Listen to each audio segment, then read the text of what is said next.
Hey everybody, welcome back to Recordology. I'm here in Tampa today at the Tampa Record and CD Show. It's supposedly the biggest or one of the biggest in the area. Come on, let's check it out. Welcome to Recordology. Thank you very much. All right.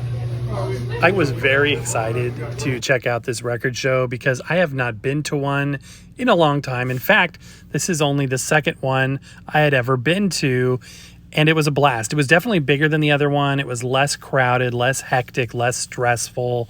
So I really enjoyed myself. I've been on a bit of a Beatles kick, and I know my friend Tim Allen on here will be probably thankful to hear that, for a change, that I'm listening to something that he really likes. I know he's a huge Beatles fan, as are many folks on here. But the thing is I really wanted to get a killer deal on all the records I bought. And one of the first things that struck me was that a lot of these records were priced quite high.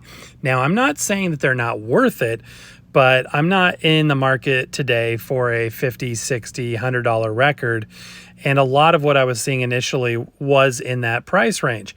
Now, you will see that I eventually do find some Beatles here in the $10 to $15 range, which I feel is very fair.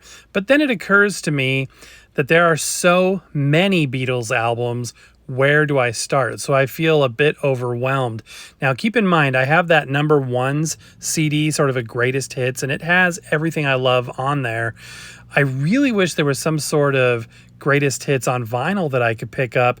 And I know there are modern ones, but when it comes to the vintage stuff, I feel like I would need to buy like 30 LPs, and at even $10 a piece, you're looking at a huge investment. And it's hard for me to start from square one on this. I'm just a bit nervous, or I should say overwhelmed more than anything.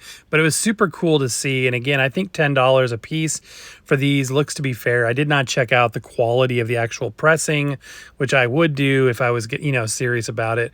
So I'm just looking for anything today that's quirky, that's unique, that's I love cool children's records. I love Patsy Cline records, Elvis records. So I'm always looking for those types of things. Advertising pieces, anything that's going to stand out and hopefully make for a good show or some sort of good content. I love these 60s Elvis movie soundtracks, but as you can see, the prices are astronomical. These are $10 or less records in my opinion, and as you can see, they're going for much more than that.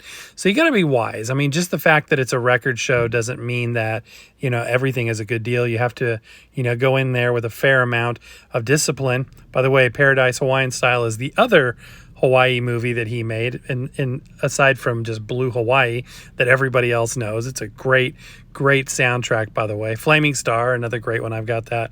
So you've got to be diligent. You've got to be patient and make sure that what you do get is really worth the investment that you're making. Now we're getting into some of this vintage sort of soundtracks and kids music that I think is so fun and nostalgic and super collectible. So far, nothing is real. Oh, that's really cool. That Flintstones record, $75 though. That's crazy. Some of the Get Smart, that's really cool as well. Some of these titles are amazing, but the price is just, my dad would love this. I could really spend a lot of money very quickly. And the goal is to spend somewhere in the neighborhood of $25. It's sort of my budget, and to find more than one record for that price. And I will pull it off, as you will see. I've got a haul video to share with you. At the end, I found some surprising and very unique things. One or two of them, I try not to show the ones in the videos that I actually end up getting, but one or two of them do slip into the video edit here. So you'll get a little bit of a sneak peek. That's really cool.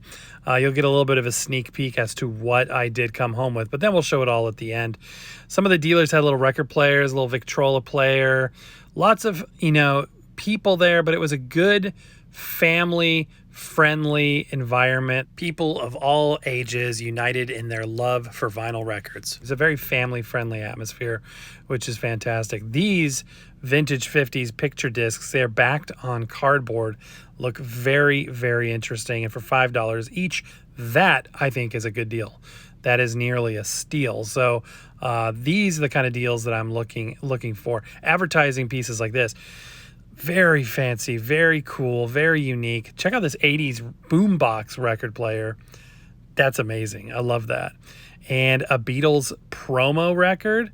Fantastic. $20. I did not get that, mostly because it only had one Beatles thing on there. CDs. This is a record and CD show, and again, I'm like, great, well, I'll just pick up all of these Beatles CDs. They're only $4 each. But then again, I feel like I'm back to being overwhelmed because there's just so many of them to choose. Where do I start? Where do I start? Maybe you guys can help me, but I'm just not sure where to begin. And I just picked some random crates as well to dig through. And what we'll do here at the end is look at what I did purchase, tell you a little bit more about my experience. And I can't wait to hear your thoughts and your impressions. What did I pass up that I shouldn't have passed up? All of that good stuff. Hopefully you agree with me that the deals that I found were good deals and that I didn't get ripped off. But the experience and the hunt, which is the big thing about a record show like this, was worth the $3 admission. I came across a crate that was labeled as exotic music, and I love exotic music. I'm thinking like Arthur Lyman, things of that nature, just like tropical ambient music, stuff that's really good to work with or work alongside, I should say, in the background. So Bunch of Bongos seemed to be a great record. And by the way, I have given this a listen, and it is wonderful. It is fantastic. It's a very high quality recording. I don't know if I've ever seen this label before, Grand Award, but it is, I think it's an audiophile pressing. It looks like there's emphasis given to the sound quality, not just the content that is on there. It does not seem like a Ronco record. I also picked up this Ernest Tubb's Midnight Jamboree. Now, if you know anything about Ernest Tubb, he had and has, I think, still a record store in Nashville. And there was a stage, and what they would do is the stars, the new stars that were up and coming in country music, they would go on stage and on the air live from Ernest Tubb's record shop after the Grand Ole Opry show finished. So this album recreates that. It uses studio recordings, but it has good old Ernest Tubb doing new intros and recreating what those midnight shows, those midnight jamborees were like. And so this is what's funny. This has a Patsy Cline song on it, Shoes, which is a great song. Didn't even realize it had Patsy Cline on it when I bought it. Okay, this is probably not a huge surprise as you were watching that.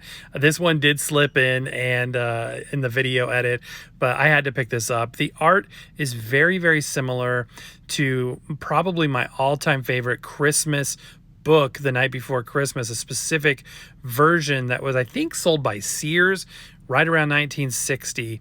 And the artwork on there and the colors is very, very similar. It is literally mounted to a sort of, water damaged, thick piece of cardstock. And I have play tested this. It's the substrates coming off, as you can see. It sounds as good as you would expect it to. It's essentially a picture disc, but for $5 and Christmas content, you can't go wrong. Okay, this is kind of Beatles.